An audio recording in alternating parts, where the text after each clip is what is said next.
रायगड सम्राट अल्पावधीत लोकप्रिय ठरलेले रायगड सम्राट रयतेच्या सेवेसाठी सदैव पुढे। रायगड सम्राट राजकीय, सामाजिक, शैक्षणिक, शेतीविषयक अचूक बातम्यांसाठी रायगड सम्राट न्यूजला सबस्क्राइब करा।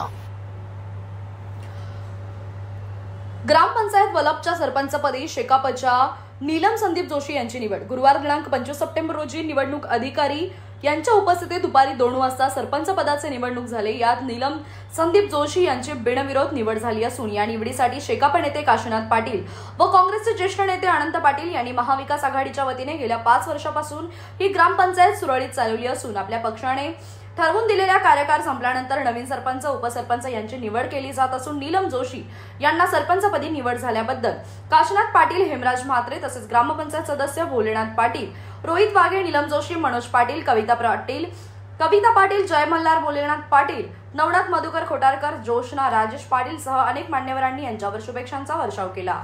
श्रीयुत मस्के तात्या, रायगड जिल्हा परिषदेचे माजी अध्यक्ष, आमचे ज्येष्ठ सहकारी अनंतराव पाटील, शेतकरी कामगार पक्षाचे आमचे ज्येष्ठ नेते आदरणीय राजाराम पाटील, या ठिकाणी उपस्थित आमचे सहकारी एटी पाटील, ग्रामपंचायतीचे सारे पदाधिकारी आणि शेतकरी कामगार पक्ष, काँग्रेस आणि सर्व नातेवाईक, नीलम जोशी यांचे सर्व नातेवाईक, आपणा सर्वांचं मी मनापासून स्वागत करतोय आणि त्याचं सरपंच झाल्याबद्दल तिचं मी मनापासून अभिनंदन करतोय।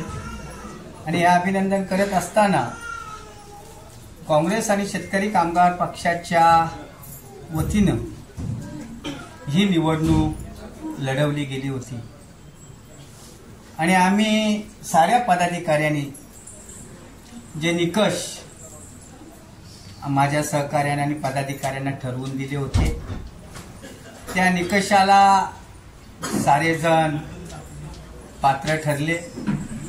आपापल्या कार्यकालामध्ये त्यांनी आपला राजीनामा सुपूर्द केला आणि आज आपण अंतिम टप्प्यात या ठिकाणी आलेले आहोत आणि आजच्या ह्या शेवटच्या टप्प्यात आपण नीलम हिला आपल्या गावची प्रथम नागरिक म्हणून निवड केलेली आहे। आपल्या सर्वांच्या वतीनं मी तिचं मनापासून अभिनंदन करतोय। हे अभिनंदन करत असताना जी जबाबदारी दोन्ही आघाडीच्या पदाधिकाऱ्यांनी त्यांच्यावर सोपवलंय ते चांगल्या पद्धतीनं पार पाडील अशी अपेक्षा या ठिकाणी मी करतोय। मला खरं तर माझ्या सहकार्यांचा निश्चित गर्व आहे की आम्ही ज्या वेळेला जे काही निर्देश दिले त्याप्रमाणे त्यांनी आपल्या पदाचा राजीनामा सुपूर्द केला म्हणून आजचा दिवस आज आपल्याला या ठिकाणी पाहायला मिळाला। या कालखंडामध्ये त्यांनी काय काम केलं, कसं केलं, कुणी केलं त्याच्या खोलात न जाता ज्या जबाबदाऱ्या त्यांच्यावर आपण सोपवल्या त्या जबाबदाऱ्या त्यांनी प्रामाणिक पार पाडलेल्या आहेत। उद्याच्या भविष्याच्याही निवडणुकीमध्ये ते निश्चित या 5 वर्षाच्या कालखंडात जे काही आपण काम केलंय त्याचं अनुकरण करून दाखवतील आणि भविष्यातही आघाडीचा सरपंच या ठिकाणी निश्चित बसेल असा विश्वास या निमित्तानं मी आपल्याला देतोय। खरं तर आज हास्यदाता या ठिकाणी असायला हवा होता कारण आयुष्यभर शेतकरी कामगार पक्षाची त्यांनी जे निष्ठा आणि कास धरली त्याचं हे फलित आहे, हे निष्ठेचं फल आहे। त्याने आयुष्यभर आपली कास नसती धरली तर कदाचित त्यांना ही संधी मिळाली नसती, पण शेतकरी कामगार पक्षाच्या या निष्ठेमुळे त्यांना आज पक्षाने एवढ्या मोठ्या पदावर आणि एवढ्या मोठ्या गावाचा प्रमुख पद दिलाय। मला निश्चित विश्वास आहे ते चांगलं काम करतील, सर्वांना विश्वासात घेतील, आपल्या सर्व सहकार्यांना सोबत घेऊन जातील। या ठिकाणी अनंतराव उपस्थित आहेत।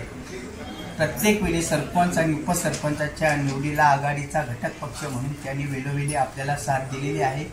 जी काही आश्वासने दिली त्यांनी वेळी पाळली आणि चांगलं आम्ही खरं तर अतिशय चांगल्या पद्धतीनं एकत्र राहून या गावाचा काम करण्याचा आणि पदाधिकाऱ्यांना संधी देण्याचं काम केलं आहे। आज आपणा साऱ्यांच्या वतीनं तिला लाख लाख शुभेच्छा देतोय। या ठिकाणी सानिका पाटील या प्रत्येक वेळी आपल्या निवडणूक निर्णय अधिकारी म्हणून राहिलेले आहेत आणि प्रत्येक वेळी खेळीमेळीच्या वातावरणात त्यांनी हे कार्य आपलं पार पाडलेलं आहे। भविष्यात तुम्हाला संधी मिळेल अशी अपेक्षा या ठिकाणी व्यक्त करतोय। आपण सारेजण नातेवाईक